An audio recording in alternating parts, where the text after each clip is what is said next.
Então, vocês têm que ter critérios de amostragem, critérios de definição do trabalho de vocês dentro deste plano de atuação. Lembrando outra situação. Quando nós já meio mapeamos, que nenhum lugar é igual ao outro, não é uma receita de bolo, quando nós já meio mapeamos as situações do nosso município, nós temos que ter normativas para essas questões. Então, quando eu vou tratar a questão da auditoria depois, eu tenho um amparo legal através dessas normativas. Por exemplo, a Controladoria Interna faz uma normativa lá quanto à utilização de veículo público do município.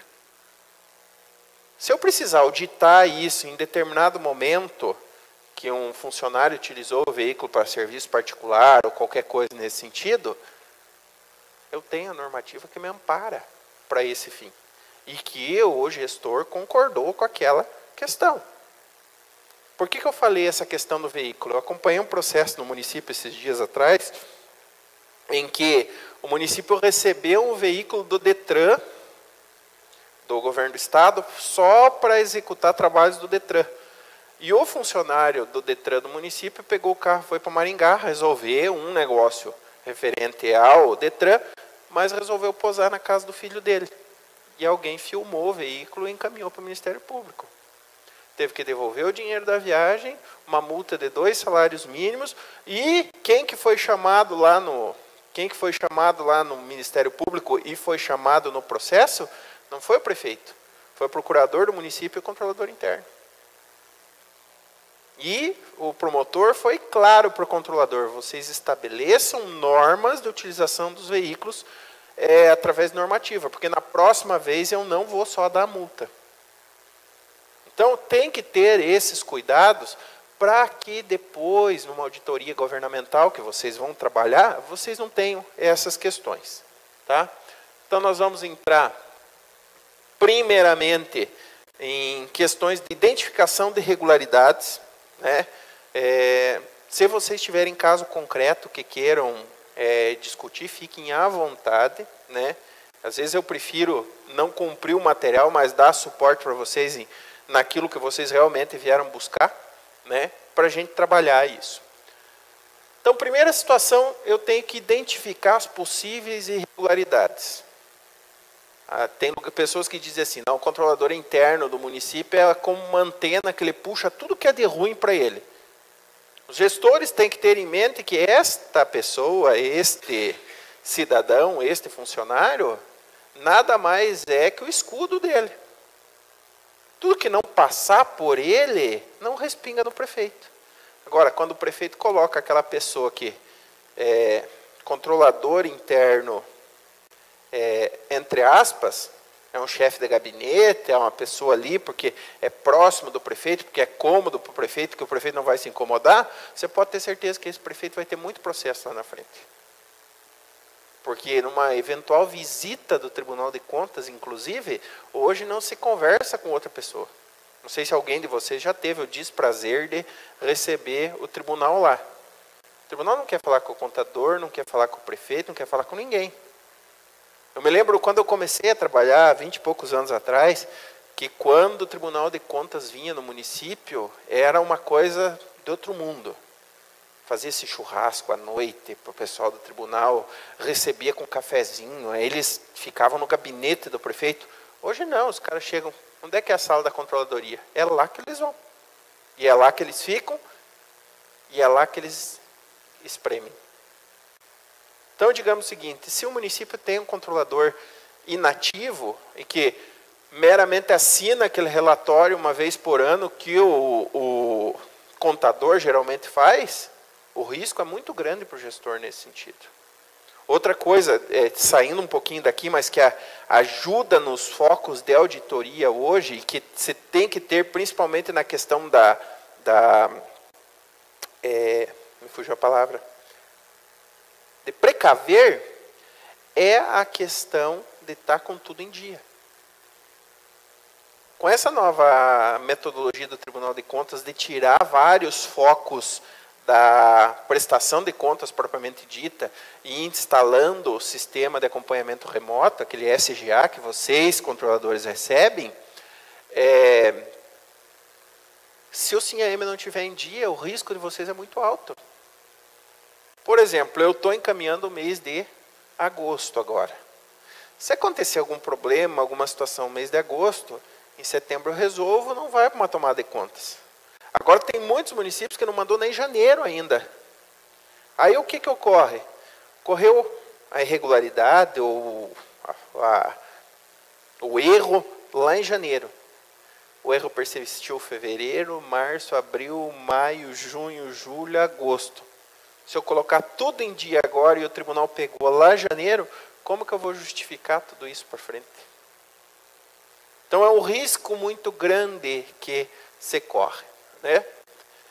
Identificadas situações irregulares envolvendo órgão público, o gestor deve adotar todas as medidas administrativas e jurídicas necessárias ao restabelecimento da legalidade, bem como identificação e punição dos responsáveis, caso seja verificada a ausência ou danificação de bens ou documentos, a inadimplência prolongada com servidores ou fornecedores.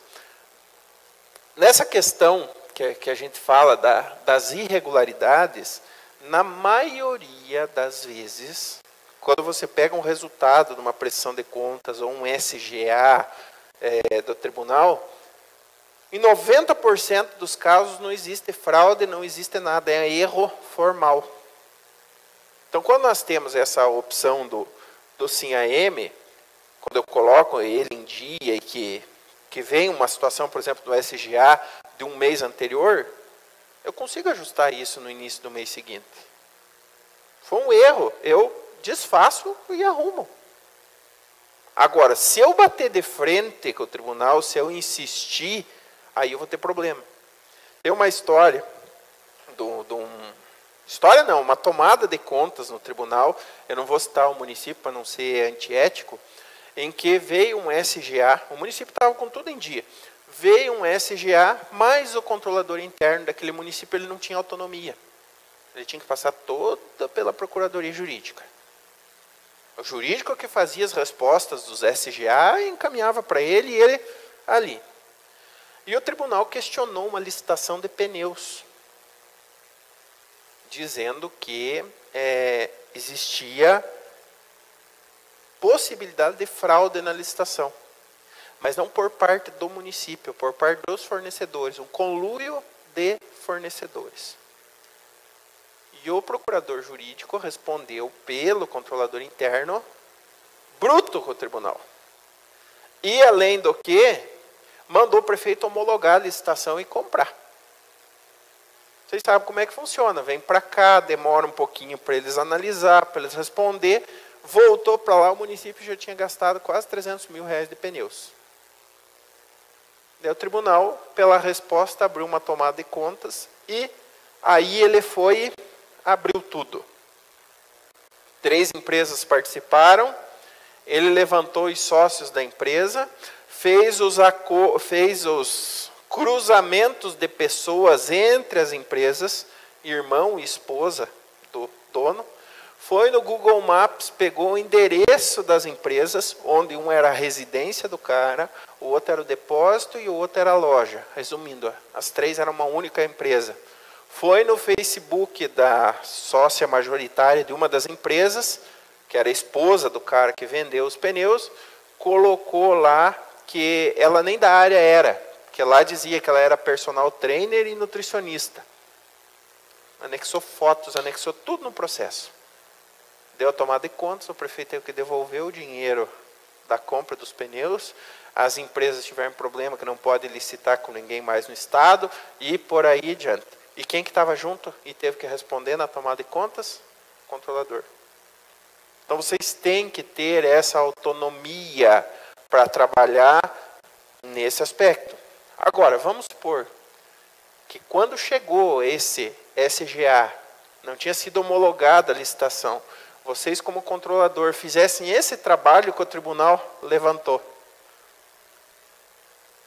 E fossem lá e falar, ó, isso aqui vai dar problema, faz uma notificação para o prefeito que anule a licitação, que não homologue a licitação, que faça outra. Respondia para o tribunal, o que acontecia? Acabou o problema. Então é esse o cuidado que tem praticamente que ter se analisado. O conceito de auditoria referente ao que nós temos hoje para o que foi no passado é totalmente diferente. Qual que é se nós fizermos um comparativo, qual que é a questão que dá mais impacto? Vou colocar para vocês aqui duas situações, vocês vão dizer para mim, qual que é a que dá mais impacto? Eu trabalhar com uma licitação, com uma auditoria monstra, em que eu encha 2, 3 carrinhos de mercado e chegue no Ministério Público com aquele único processo e protocole aquilo tudo para o Ministério Público, ou eu tenha pequenos fragmentos em diversos processos. Qual que é a melhor? Por quê? Porque os pequenos fragmentos, o Ministério Público e o juiz vão se obrigar, não vai prescrever. Lá no passado, contratava-se auditoria, encontrava-se um monte de irregularidade e nem ler o processo inteiro não se lia, porque era desse tamanho. Então, o foco de alguns auditores hoje é o outro.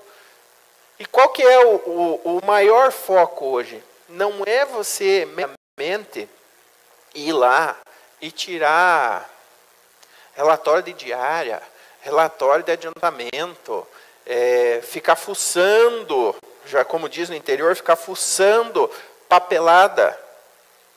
Você tem os crimes fiscais. Você pode auditar em cima dos crimes fiscais. Eu vou colocar na área do aluno uma tabela de crimes fiscais.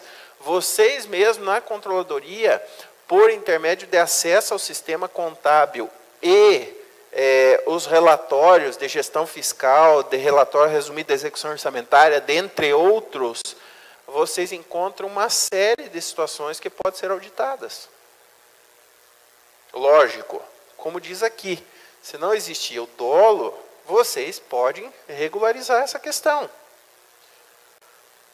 Mas o foco em si da auditoria hoje é outro. São pequenos fragmentos. E quando nós falamos interna, uma auditoria interna, uma auditoria governamental, é justamente isso. Levantar pontos. Pode ser uma coisa boba hoje, se nós falarmos o seguinte, eu estou dando alguns exemplos aqui justamente para vocês visualizarem. Nós falarmos o seguinte, que ninguém confere as notas fiscais, por exemplo, de adiantamento de viagem, que os motoristas trazem. E vocês já notaram que vocês não estão mais sozinhos?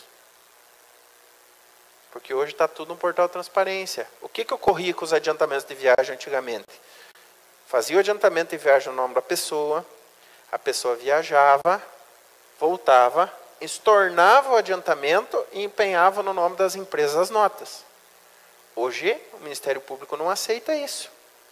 O empenho do adiantamento vai ficar lá para o resto da vida dele. Tem uma tela nos sistemas de vocês em que vocês preenchem a prestação de consta do adiantamento, que vai as notas.